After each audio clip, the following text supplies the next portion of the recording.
Tay, naka-experience na kayo na ano, tay, yung nayanggaw, tay? Oo, padala ko sa iyo yung picture nung lumabas sa ari ng babae. Wala, sige, tay. Hindi, para siyang dila. Lumabas sa ari ng babae nung matapos kong gamutin. Tapos bugal-bugal na dugo. Nakala mo, Betamax. Hmm, Tapos regla na siya. Kasi 6 months siyang hindi nire-regla gawa ng aswang na kulam.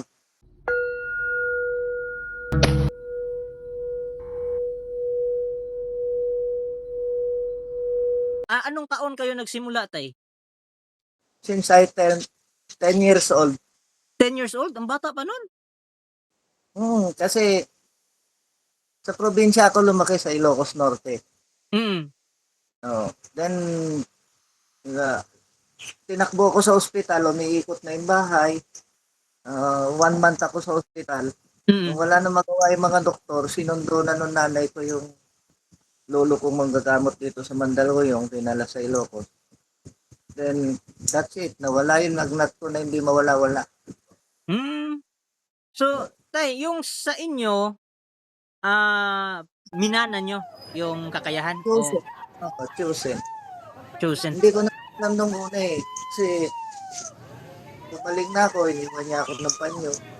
Na iniingatan ko hanggang ngayon, Mm. lating. Ako ko daw wawala eh, yun ang bilin. Nakakapaghilot na ako ng mga tropa na may pilay sa laro, Mm. sila ganito eh, kumagaling. I don't know why. So, yun. Tinaking for granted ko siya during my youthful days. Oh, teenager ka nun. Mm-hmm. Kasi, alam mo naman ang buhay kabataan. Oo. Priority ang tropa. Ay, Oo. yun. Pero tay, nagsimula kang manggamot talaga na parang full-time na, anong taon ka? Nandito na ako sa Manila, high school. High school na? 16 years old. 16? Oh. Hmm. Tay, ano po ang sistema niyo sa gamutan, tay? Kasi maraming uso ngayon yung pinapasapi, gano'n. Direct sa akin eh. Once na makaharap ko, alam ko na eh. Hmm. Yung mga na humingi ng tulong, hindi ko tinutulungan yan kung alam kong magdedelikado. Kasi once na galawin ko yan, magwawala yung gumagawa. Maaring unahan ako, patayin yung pasyente. Baklas na diretso yung pamaraan mo? Tinidirect kami, manalo-matalo. Eh, matalo niya ako, cardiac arrest. Di, wala na akong ano. Oo. Yan ang problema. Pero tulad din ng iba, tay, yung tinatawag mo pa rin yung ano, yung mangkukulam, tinatawag mo, pina Matik eh. Makikita matik. mo yan sa YouTube. Makikita mo yan sa YouTube ko pag napanood mo yung mga nasa YouTube ko. Anong pangalan ng YouTube, tay? Dapani Sir Lakay Ploho. Lakay Ploho. Dapani Sir. Sige, kapangalan nito sa Facebook. Check ko mamaya, tay. What about sa ano, tay? Mahilig ka rin sa mga anting-anting, agimat? Mahilig din. Ito nga kasuotan ko. Ang dami, ah.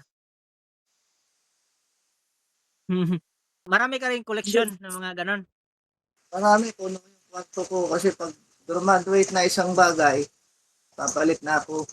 Hindi ako nag stay sa isa. Hmm. Mahirap eh. Kasi alam mo na, maraming scientist ngayon sa mangkukulam, ganun din sa manggagamot. Oo, kasi tumatakbo yung panahon, siguro nag-i-evolve din sila, nag-a-upgrade din Kasi sila. kung hindi ako nag-upgrade sa aral sa lolo ko, tagal na Hmm. akong wala sa mundo. So Hmm. sumabay ako sa panahon. Oo, kasi Naging yung model. Kasi mm. dati, tinatago niya pang gagamot niya sa lumang bahay namin dito sa Mandaluyong. Mm. Kwarto lang ng matanda. Mm. Doon lang nagsisigawan ng mga pasyente. So, ang pagbabago, binipidyo ko pa, harapan pa. Kahit Mm. kaharap yung pamilya, I don't care. Oo. Ah, ako yan. Kasi nasa panahon na tayo ng modernong panahon eh. Mm. So, kailangan makita nila na existing pa rin yung ganyang mga bagay.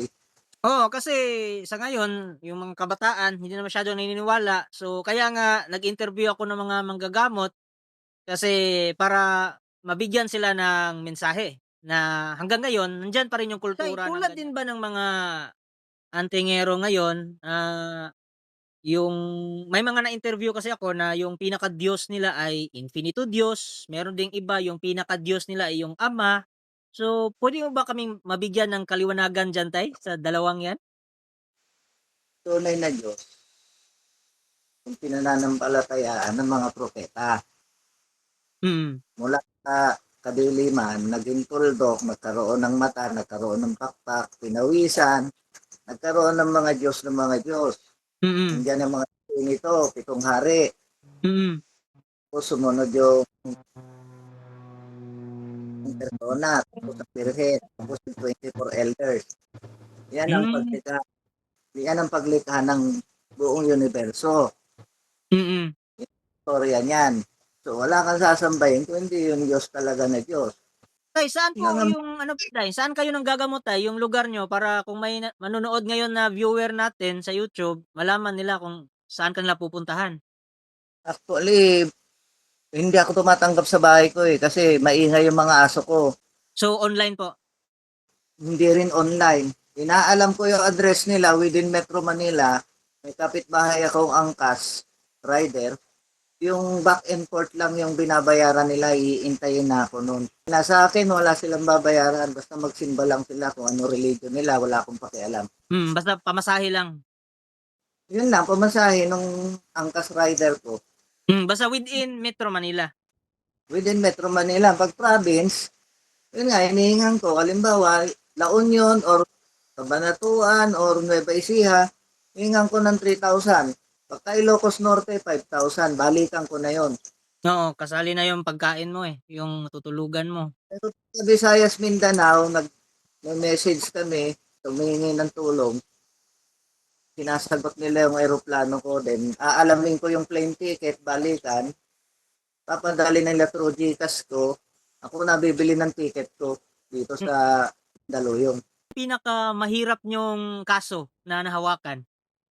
Marami, marami. Mga, hindi ko maipos kasi censored. Oh, puwede niyong makuwento tay kahit konti lang? Oh, mga binaliw na matagal ng panahon sa Visayas area Mm, na kasi ang mga binabaliw doon nakakulong, hindi nila nilalagay sa institusyon. mm. Nakakulong parang aso, doon kumakain, doon na pinapaliguan. And papakawalan nila yun sa kulungan, magrarambol kami sa loob. Yung Mm. iba, hubot agad. I don't care. Anong nangyari dun tay, kulam ba yun o elemento yun? Nag-umpisa sa kulam yun, napakain, tapos pumasok na yung mga elemento, rinitwalan na ng rinitwalan. So marami ng Ganun din yung nagpakatira? napag-ayan ni Oro. Oo, Mm. lalaki na. Pero inabot kami ng 3 battle.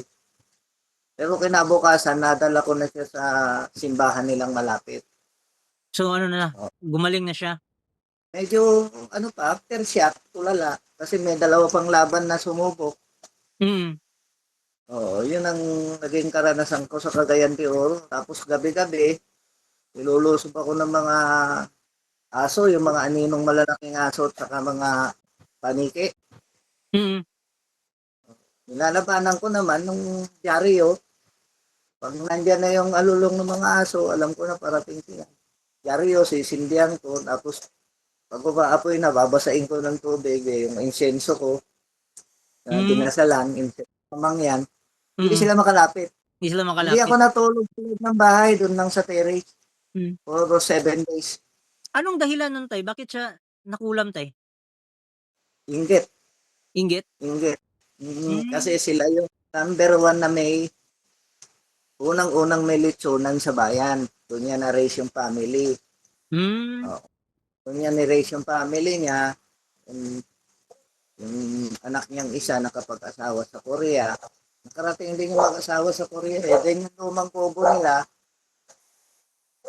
diba, na nagpatayo sila ng bungalow house na 3 rooms. mm, Manood sa probinsya, yung bungalow lang siya pero mm. maganda. Blessing ng bahay nila, yun, nasobra ng inom, doon natulog sa bahay nilang luma. Kinabukasan, wala na ako sa sarili. Ang 60 plus akong manggagamot doon.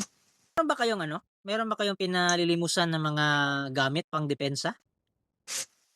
Ay hindi ko pinalilimusan, binibigay ko ng free sa pasyente. Once na ginamot ko, binibigyan ko sila ng proteksyon para hindi na mabalikan. Mm. Ito yung sarili kong gawa. Ano tay, habak? Oo, kasama na yung dasal at saka yung mga pambaon. Tapos wala ng ano diyan, pakain na dasal, Wala na, automatic na 'tong gagana. automatic na. Tay, naka-experience na kayo ng ano tay, yung nayanggaw tay? Oo, padala ko sa iyo yung picture nung lumabas sa ari ng babae. Hala, sige tay. Ano nun tay, Mamaya kanang padala ano, ko sa manok? Manok, ibon? hindi, para siyang dila lumabas sa ari ng babae nung matapos kong gamutin tapos bugal-bugal na dugo. Akala mo Betamax. Hmm, Tapos regla na siya kasi 6 months siyang hindi nireregla gawa ng aswang na kulam. mm. So parang Yang ano, yanggaw, kulam at saka yanggaw? oo. Hmm. Ang tawag diyan sa Tagalog, kulam aswang. Kulam aswang tawag dun? Nilagay nilagay sa mattress ng babae para hindi magkaroon ng regla. Anong mangyayari dun tay?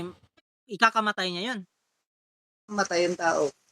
Ang magiging resulta niyan, cancer of mattress sa mga doktor pag nag-manipulate na yung parang lumabas na parang Hmm, di tao. lumaki na siya.